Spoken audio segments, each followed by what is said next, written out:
মজা কি মজা, আমাদের গাছে অনেক চকলেট ধরেছে। আমাদের অনেক চকলেট গাছ হয়েছে। এখন থেকে আমরা অনেক চকলেট খাবো। অনেক মজা হবে। কি মজা কি মজা। আমি তো একজন ভিক্ষুক, সবাই তো কত গিফট দিয়েছে তোমাদের মেয়েদেরকে। এই নাও, আমি এই পুটলিটা দিচ্ছি, এতে অনেকগুলো বীজ আছে। এই বীজ থেকে যে চারা গাছ হবে, সেই গাছের এমন কিছু ধরবে, তোমার মেয়েরা অনেক খুশি হবে। শেফা শিয়ালিনীর ছিল 2 মেয়ে। তাদের নাম ছিল টিনা ও মিনা। তারা দুজনই ছিল যমজ, আর তাদের বাবা কাজের জন্য বাইরে থাকতো। মা, আজকে তো আমাদের জন্মদিন, তুমি কি ভুলে গেছো? তুমি কি আমাদের জন্মদিনে আমাদের জন্য কেক আনবে না? তুমি কি এবার আমাদের জন্মদিনে গিফট দিবে না? কি গিফট দিবে মা? হ্যাঁ রে মা, আমি তো ভুলিনি, আমার মনে আছে। তোদের কি গিফট চাই আমাকে বল। আর তোদের বাবা তো আমাকে ফোন করে বলল তোদের জন্য যেন অনেক বড় একটা কেক নিয়ে আসি। মা, আমাদের জন্মদিনে আমাদের বন্ধুদের কি দাওয়াত করব না? আর তুমি কিন্তু বনের অন্যান্য সব পশুদের দাওয়াত করবে, যেন আমাদের জন্মদিনে অনেক পশুরা আসে আর অনেক আনন্দ হবে, তাই না? হ্যাঁ মা, বোন কিন্তু ঠিকই বলেছে। আমিও তাই চাই। আমাদের জন্মদিনে আমাদের বন্ধুরাও আসবে, অনেক মানুষ হবে। আমরা সবাই মিলে আনন্দ করব, সবাইকে কেক খাইয়ে দেব, আর আমরা অনেক গিফটও পাবো। ঠিক আছে ঠিক আছে, আমার পাগলি 2 মেয়ে, আমি তোদের জন্য এখনই যাচ্ছি। অনেক বড় একটা কেক আনবো, আর তোরা যেমনটা চাইছিস ঠিক তেমনটাই হবে। আমি বনের অন্য সব পশুদেরও দাওয়াত করে আসবো। একথা বলে শেফা শিয়ালিনী তার 2 মেয়ের জন্য কেক কিনতে বাজারে যায়। আরে মিচকে ভাই, আপনার দোকানের সব থেকে বড় কেকটা আমাকে দিন তো। আমার 2 মেয়ের আজকে জন্মদিন। আমার মেয়েদের শখ হয়েছে অনেক বড় কেক দিয়ে জন্মদিন পালন করবে। আর আপনারও কিন্তু দাওয়াত রইলো, আপনিও যাবেন। এরপর শেফা শিয়ালিনী তার 2 মেয়ের জন্য দোকানের সব থেকে বড় কেকটি নিয়ে বাড়ির দিকে যেতে থাকে। রাস্তা দিয়ে যখন যাচ্ছিল, তখন বাঘিনী ও মুন্নি শিয়ালিনী রাস্তা দিয়ে গল্প করছিল। আর তখন তারা তাকে বলতে থাকে, আরে শেফা ভাবি, আপনি তো দেখছি এত বড় একটা কেকের ব্যাগ নিয়ে যাচ্ছেন।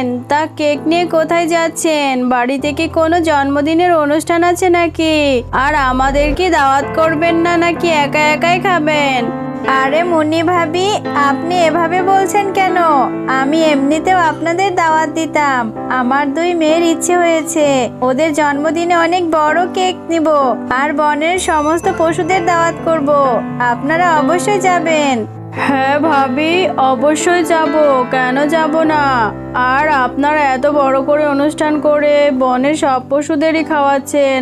হ্যাঁ, আপনার স্বামী তো বিদেশে থেকে অনেক টাকা রোজগার করে।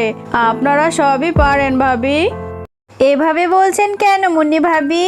আপনারা বনের সবাই আমার কাছে অনেক প্রিয়, সবাই আমার আত্মীয়। আপনারা আসবেন কিন্তু। আপনাদেরকে ছাড়া আমি কখনো কিছু করেছি? হ্যাঁ হ্যাঁ, শেফা তো দেখছি আমাকে ভুলেই গেছো। আমাকে কি দাওয়াত দিবে না? আমি আসলে কি তোমার বড় ক্ষতি হয়ে যাবে নাকি?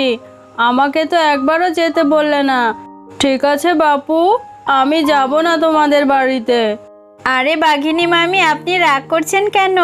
আমি তো শুধু মুন্নি ভাবিকে বলিনি, আমি তো আপনার কথাও বলেছি। আর বনের অন্যান্য ভাবিদেরও আমার দাওয়াতটা পৌঁছে দিবেন। আমি যাই, ওদিকে আবার আমার মেয়েরা আমার জন্য অপেক্ষা করছে। এরপর শেফা শিয়ালিনী যখন রাস্তা দিয়ে যাচ্ছিল, পথে এক বৃদ্ধ ভিক্ষুকের সাথে তার দেখা হয়ে যায়। কি গো মা, কোথায় যাচ্ছ গো?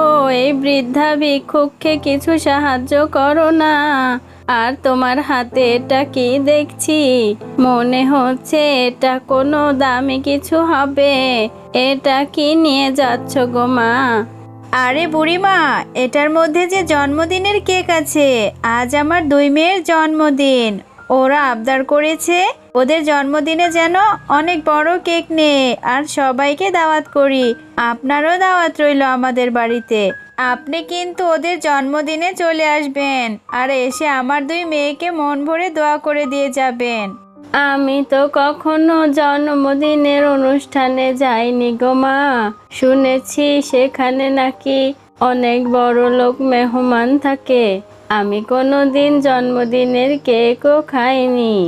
আরে বুড়িমা, আপনি এভাবে বলছেন কেন? জন্মদিনের কেক খাননি? ঠিক আছে, আপনি আমার মেয়েদের জন্মদিনের অনুষ্ঠানে যাবেন। আপনার কিছুই নিতে হবে না। আপনি যত খুশি তত খেতে পারবেন। আমি এবার আসি বুড়িমা। মা টিনা, মিনা, দেখ না তোদের জন্য আমি কত বড় একটা কেক নিয়ে এসেছি। তোদের এবার সব ইচ্ছেই পূরণ হবে। আর আমি তোদের কথা মতো বনের সব পশুদেরই দাওয়াত করে এসেছি। সবাইকেই বলেছি রে মা। এবার তো তোরা খুশি হয়েছিস? ঠিক আছে মা, আমি খুব খুশি হয়েছি। এখন তাহলে আমাদের সব বন্ধুদের দাওয়াত করা বাকি আছে।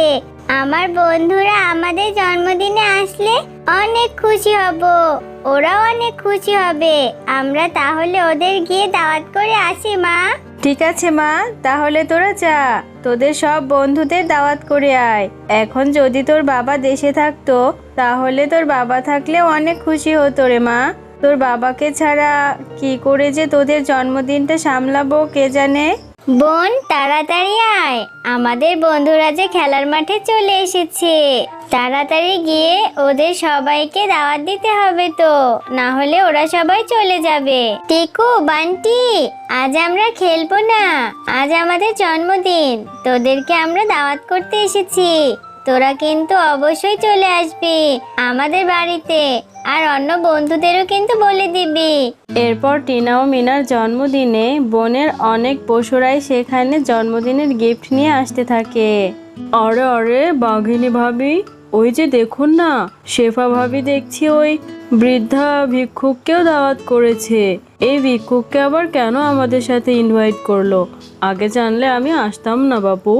আরে শেফা ভাবি, আপনি দেখছি আমাদেরকে দাওয়াত করে অপমান করছেন। এই বৃদ্ধা ভিখারিনীকে কেন দাওয়াত করেছেন? আমাদের অপমান করবেন? আমাদের আগে বললে আমরা কেউই আপনার অনুষ্ঠানে আসতাম না। আরে বাঘিনী ভাবি, এভাবে বলছেন কেন? উনি একজন ভিখারি হলেও তো আমাদের মতো একজন পশু। ওনাকে কেন এভাবে অবহেলা করছেন? আর আমাদের এখানে এসেছে তাতে কি? উনি তো অসহায়, ওনারও তো ইচ্ছে করে। এরপরে সবাই মিলে টিনা ও মিনার জন্মদিনের কেক কাটতে থাকে। আর জন্মদিনের কেক কাটা হয়ে গেলে সবাই মিলে সেখানে কেক খেতে থাকে। আপনারা সবাই কেক খেয়ে নিন, আর কেক খাওয়ার পরে বাকি খাবারের আয়োজন করা হয়েছে, সেটাও কিন্তু খেয়ে যাবেন। অনুষ্ঠান শেষ হলে সমস্ত পশুরা সেখান থেকে বিদায় নিতে থাকে। মা শেফা, তুমি আমার মতো ভিখারিকে দাওয়াত করেছো। সবাই তো কত কিছুই তোমার মেয়েদেরকে জন্মদিনে উপহার দিয়েছে, কিন্তু আমি তো কিছু দিতে পারিনি। আমি তো একজন ভিখারি। আরে বুড়িমা, আপনি এভাবে বলছেন কেন? আমি তো আপনাকে আগেই বলেছি আমার মেয়েদের জন্য শুধু দোয়া করলেই হবে। আপনি প্রাণ ভরে আমার মেয়েদের জন্য দোয়া করবেন, আপনার কিচ্ছু দিতে হবে না। এই নাও মা, এই পুটলিটা রাখো, এটাতে কিছু বীজ আছে। এই বীজগুলো আমি অনেক দিন ধরেই জমিয়ে রেখেছি। তুমি তোমার মেয়েদেরকে কালকে বীজগুলো রোপণ করতে বলবে, তাহলে এই থেকে গাছ হবে। সেই গাছের যেই ফল হবে সেটা দেখে তোমার মেয়েরা অনেক খুশি হয়ে যাবে মা। তোমার মেয়েদের মন অনেক ভালো। একথা বলে সেই বৃদ্ধা ভিখারিনী সেখান থেকে চলে যায়। আচ্ছা মা, ওই বৃদ্ধা দাদিমা যে বীজগুলো দিয়ে গেল, এই বীজগুলো আমরা কোথায় রোপণ করব? আমাদের উঠোনের পাশে তো অনেক জায়গা আছে, তাহলে এখানে আমরা বীজগুলো রোপণ করি। কি গাছ হবে এর থেকে মা? আরে মা, তোরা কি পাগল হয়েছিস নাকি? ওই ভিখারি এতে কি না কিসের বীজ দিয়েছে, আর কি বা গাছ হবে এ থেকে। তোরা বাদ দে তো, অযথা এত খাটাখাটনি করতে হবে না। এই বীজগুলো রোপণ করতে হবে না। মা, তাহলে ওই বৃদ্ধা দাদিমা যে বললো এই বীজ থেকে যে গাছ হবে, আর সেই গাছে যেই ফল ধরবে ওটা দেখে আমরা অনেক খুশি হয়ে যাব। নিশ্চয় অনেক মজার কিছু, অনেক ভালো কিছু হবে মা। আমরা একটু রোপণ করে দেখি না?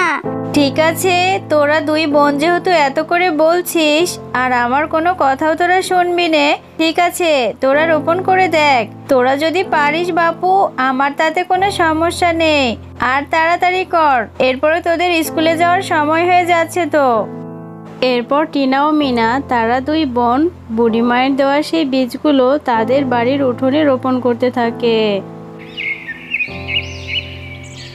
কিছুদিন পর টিনা ও মিনা দেখতে পায় তাদের সেই বীজগুলো থেকে ছোট ছোট চারা গাছ হয়েছে। আর তারা দুই বোন মিলে সেই চারা গাছগুলোতে প্রতিদিন পানি দিতে থাকে। আর তারা গাছগুলোর অনেক যত্ন নেয়। মা, দেখেছো আমাদের সেই বীজগুলো থেকে কত চারা গাছ হয়েছে? আচ্ছা মা, এই চারা গাছ থেকে কি গাছ হবে? বুড়িমা তো বললো না।